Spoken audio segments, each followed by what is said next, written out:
What's up, guys? I'm EJ Stewart, joined here by Kendall Stewart for another edition of NBA Draft Versus here on New Generation Media. Today, we're talking about two super sophomores. We got Jaden Ivey from Purdue versus Johnny Davis from Wisconsin. I think this is another interesting matchup, Kendall, because number one, we have two sophomores.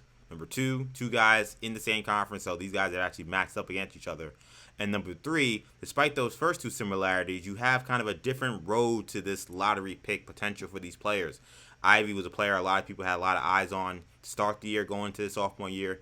Johnny Davis, a little bit of an unknown coming into this year, is now really skyrocketed up draft board. So this should be a fun conversation. Of course, I'll be making the case for Johnny Davis in this video. You'll be talking about Jaden Ivey. It should be a good dialogue here.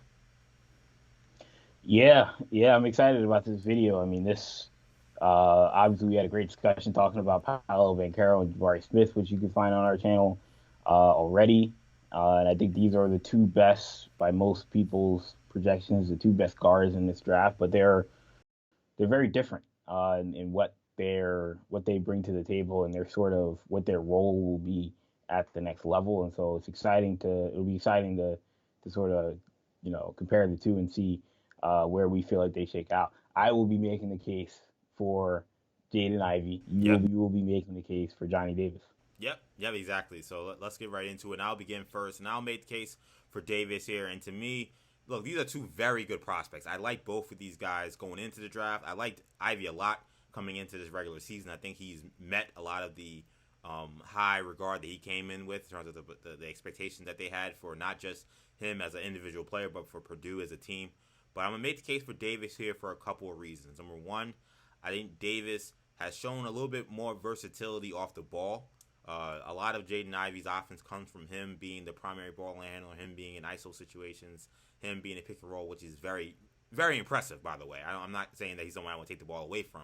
But when you're entering a new team, depending on where you may get drafted, there may be other ball handlers on your team. There may be other guys who are going to be volume guys as well. I like Davis because I feel like he could fit on a lot of different teams. Davis is excellent playing off the ball.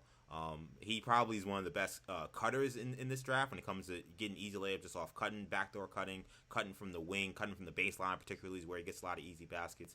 He's great on pin downs. He's great on curls. And just his psychology of how he kind of works those off-screen plays. You don't see a lot of guys play like that in terms of high draft pick guys who can play off curls in the mid-range. Some of the stuff you watch from him reminds you a little of Rip Hamilton in terms of how he can just kind of have teams kind of spinning the way he can just get open and be effective in the mid range. He is a deadly mid range shooter. He has shot 50% this year on mid range jump shots, which is just astounding. And a number you don't see very often, not just in college, but in the NBA. And I think when you talk about when he does have the ball in his hands, he's also still very effective. He's one of the better pick and roll players in the NBA draft when it comes to scoring the basketball. A lot of similarities to me in his game with Devin Booker. The 3-point shot, he can make threes. It's been a little bit of a spotty shot for him this year. I think he's a better natural shooter than Jaden Ivey, though Ivey's numbers will look better. I think in some ways it kind of reminds me of Devin Booker. We kind of looked at him and said, is he really a true 3-point shooter? The guy is just a scorer. He can score on all three levels. He can score from deep, but he can kill you in the mid-range. And I think he will fit better on more teams because of his ability to play off the ball. And if I had to have one knock on Ivey as a player, he's a terrible defender. Pick and roll defense, he's in the 10th percentile in terms of guarding on pick and rolls. Guys are shooting to 40, almost 50% going against him in pick and roll, and he's a smaller guard. So there are going to be times when he's going to be guarding point guards. There's going to be times when he's going to be guarding bigger twos. He's going to have to be much better defending on the ball for him to be not someone who gets hunted late in games. Not that Davis is a great defender. His numbers aren't as great either, but they're a little better than Ivy. He's a little bigger than Ivy. So I think that those are some interesting kind of things to look at if you're trying to decipher which prospect to pick. He doesn't have the athleticism and the kind of burst that Ivy has, but some of these ways in which he will fit on multiple different teams. I could have him in a spot situation. I could run him off screens. I don't have to have him have the ball on a high usage rate, being the primary ball handler. I think he can kind of fit for a lot of different teams. So that's why I'll lean Davis in this discussion here. Interesting. I thought you made a lot of good points. I like both players as well. I mean, I think Johnny Davis, like you said, was not on a ton of radars. He was on the USA under 19 team along with Jaden Ivey that won the gold medal this offseason along with Chet Holmgren and Kenny Lofton Jr. and that whole team. They beat Victor Wembanyama and France in the gold medal game. Yes. And I think that will be part of why part of the juxtaposition between those two players. But I'll get to that later. What I will say about Jaden Ivey is, I mean, the guy he is an electric player in transition, more specifically, but just in general. Obviously, the John Morant comparison is the classic. The guy looks like the guy where has the same hairstyle, so you automatically jump to John Morant. What I will say about those comps, he does not have the handle or the feel for the game or the passing ability that John Morant has. But what he does have is the athletic ability. He has the physical profile, if not stronger and more NBA ready physically than John Morant was coming out of Murray State. From a physical profile standpoint, he almost built more similar to a Victor Oladipo type in that regard, in terms of he's got everything you'd want from a 6'4", 200-pound guard in terms of explosiveness, and athleticism. Like you said, he may not be the dog and the competitor defensively that Oladipo was. Right. And Oladipo was he was a special prospect in terms of being a two-way player. Ivy plays on a team where they need him to be their offense, so I think that there may be more defensive, potential, more inertia that's being built up that can maybe be utilized at the next level. But again, the offense, he's got what you need as a baseline NBA high-level elite ability, and that's his athleticism. That's his twitch, his ability to his first step, his ability to get by a guy in isolation just based off of the merit of his athleticism. He's an excellent finisher at the rim. Another important skill to have, because we see guys too many times. We see guys who are great athletes who struggle finishing at the rim. Yeah. Look at a guy like Stanley Johnson early in his career was a great athlete, but he was a great finisher at the rim, and that hurt him. Jaylen Brown at Cal and early in his NBA career was a great athlete, but wasn't great finishing at the rim, and he had struggles with his efficiency. Jaden Ivey hasn't had those issues because he's a great finisher at the rim, and I think that is an important skill to have at the next level. The improved shooting, you mentioned, that would have been one of the big question marks about him, is this, how much do you believe in the jump shot, and do you believe he can play point guard? Because if he can play the point guard position, what he does is more translatable and more versatile and valuable than maybe what Johnny Davis does at the next level. If you're telling me they're both two guards, then Johnny Davis may have the edge, like you said, because of the size, because of the projected, the projecting of his shooting ability. Right. His ability, he's already proven his ability to be able to play off ball, whereas Ivy has been a guy who's been on the ball, for most of his career. So that'll be interesting. But what I will say about their time playing for Team USA, we saw them this summer.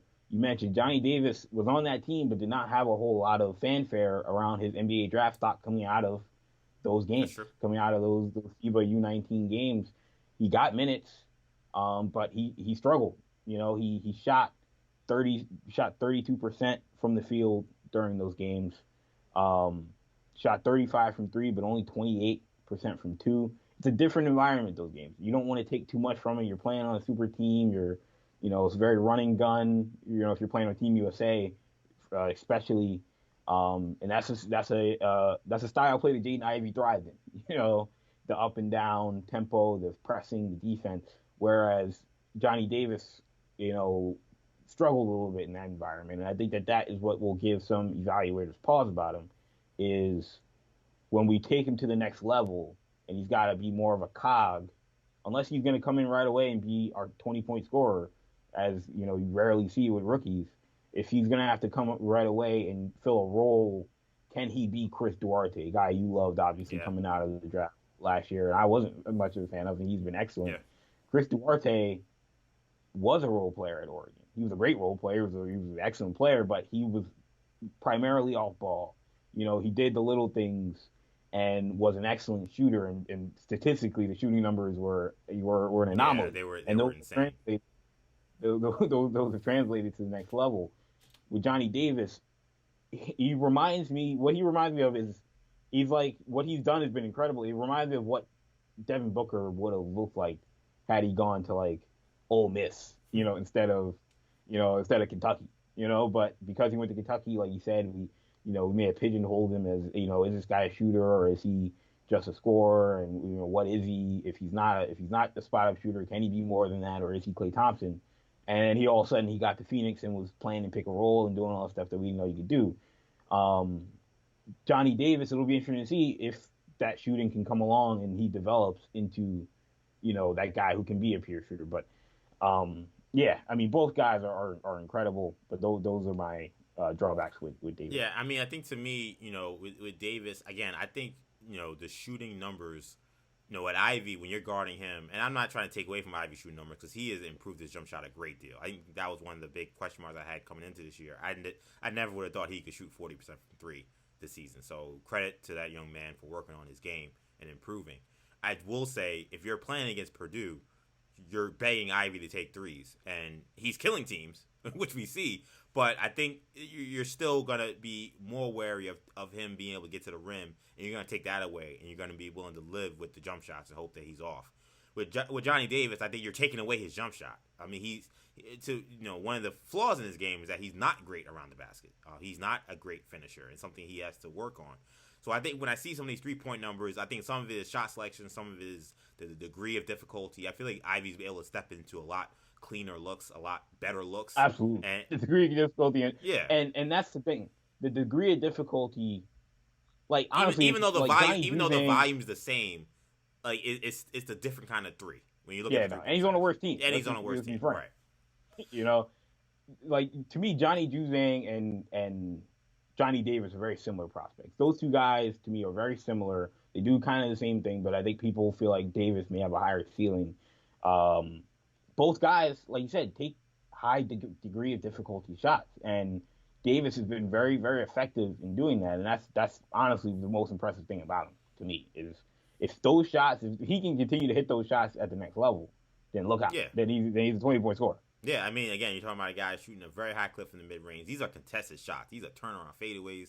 These are step back shots. These are guys all over him. Double. And I think that was also kind of why I didn't want to shoot Ivy to kind of bail about his defense, because Ivy does play on a very good team. He does have a lot of other good offensive players on his team. It is no excuse for him to be that bad defensively. I know Zach Edey isn't the greatest pick and roll defender, so some of those numbers are gonna skew maybe some of those pick and roll numbers being as bad as they are, because I'm sure teams are going to just hunt Edey just left and right because they don't think he can move. And that doesn't help you if you're the guy guarding the primary ball handler. But I still feel like it's not like he has this crazy load that, they need him to score 30 a night. There are games where they've played this year where he hasn't scored that much and they've still won, or they've competed at a high level. So, Johnny Davis, the what they demand from him offensively and the degree of difficulty of what he brings to the table, I feel like in the NBA, he actually may get easier shots and better shots, playing against other good players. I feel like whatever you're getting with from Ivy right now those are the kind of shots he's going to get in the NBA. Because he's so fast, he's so quick. Like, those floaters, those shots at the rim, I think teams are going to play him similarly, so he's going to get some good looks. Those are shots he's going to have to show he can make against NBA caliber athletes. Johnny Davis has that same thing too, but again, I think that when he plays with better players, there will be a chance that he'll actually get a lot more easier shots. On that same stage, again in the USA in the FIBA U19 tournament, I mentioned Davis shot 28% on twos in that tournament. Jaden Ivey shot 64% from the. He was a terror in the transition, and that's to me is the best part of his game. Is this guy gets in transition. It's over. It's over for the defense, and the NBA is an up tempo game for sure. But at the same time, if we're gonna talk about those guys being on the same court, I'll go back to when these guys were on the same court this season, when Purdue had Wisconsin come to West Lafayette, and it was it was a dominant performance by Johnny Davis. Let's not mince words. Let's not act like, oh, 100%. he dominated Jaden Ivey for 40 minutes. He completely took over the game, and Ivey's defense I thought really was eye-poppingly bad in that game. And it was kind of the first time after seeing him play against an elite talent like that where I was like, wow, this may be a little bit more of a problem than I realized. And what I've seen from Davis is I've seen him go into tough environments against very tough teams. Yep. And where he's the number one guy and everybody's trying to take him away. And if you take him away, you're probably going to beat Wisconsin. And he puts up a 30-piece. He puts up a 35-piece. Again, I've seen Ivey have games where he could have 12 and shoot, 2 for 13. Not often. He's a great player. But those things happen. And then Purdue gets a 15-point win. Like, what it takes for the margin for error for Davis is so much higher than it is for Ivey. I think that's an important thing to note when we talk about these two players. To me, it goes back to it's a ceiling floor thing. Obviously, when you draft a player in the top 5, which both of you guys may or may not get drafted in the top 5, but are trending in that direction, I think it becomes a question of, while yes, they are both, they're the outcome where they're both all-stars, and if they're both all-stars, it's great. And honestly, if Davis is the all-star, you think he's probably Devin Booker. And if he is Devin Booker, he's a guy that's averaging 25 to 28 points a game at the next level, or even like you said, Rip Hamilton, then you may actually prefer that guy, or if it's a debate between Devin Booker and John Morant, you can't really go wrong. But I think the question is there what is the floor for those two guys? And it feels like Ivey has a higher floor because, again, he's so dynamic on the ball, right? It's conventional. If you told me he is, at some version of a De'Aaron Fox, or I mentioned Oladipo. If you told me some version of those guys, and that's even probably lofty to say that's his floor. But my fear is that with Johnny Davis, what he does, if it doesn't translate, like is he Alec Burks, like is he John Solomon, like is he a guy who's maybe an instant impact off the bench, got a wing who can give you a little bit of offense, but he's never been good enough to be a guy who can be a 20-point scorer on your team. He has to find that middle area where he can contribute, even if he's not your team's number one option, which he's not going to be as a rookie. But he's also not just another guy. Yeah. That's where a guy like League Monk had struggles early in his career, and he's found his niche as a role player. That's what I'm curious to see with Johnny Davis. And that's a fair point. I think one thing about Davis that I do like is when you see that leap from freshman year to sophomore year, that also shows me a guy that's going to live in the gym. That shows me a guy that has, when we talk about his ability to get better, we saw a jump that just seems astronomical based on what he was last year. And what we saw from him in the offseason playing for Team USA. So, and Ivey got a lot better too. So I'm not saying Ivey doesn't work hard. And I mentioned how I was very impressed with how much he's improved his jumper. But to me, David's making that jump from year 1 to year 2. What would he have been year 3? He's not obviously coming back to Wisconsin. What would the numbers look like in year 3 if he played college basketball again? I mean, it might be kind of scary. Yeah. So I think, and I like he was a late bloomer. Yeah. Coming out of high school, excellent football player. So that comes with that toughness and the physicality that he plays with, and the edge that he plays with. Both these guys play with an edge and a toughness. Kind of with their hair on fire a little bit. So they're both very easy guys to root for when you watch them play because they play with a lot of intensity. They play with a lot of heart. So that's why I think you're going to see this conversation with these two guys quite often during this draft season. But what do you guys think? Who would you guys take in the NBA draft? Would you take Johnny Davis? Would you take that more, kind of two-guard, off-ball kind of player? Or do you like the exciting, entertaining, electric play of someone like Jaden Ivey? Make sure you guys leave a comment in the comment section of what you guys would like to do. Of course, if you like this video, make sure you give us a like and subscribe to the channel, New Generation Media. This draft season is really just beginning. We're still in the NBA season, so we got a lot of content coming for you guys. So make sure you keep it locked here. Again, subscribe to the channel, New Generation Media. For Kendall, I'm EJ. Take it easy, guys. Peace.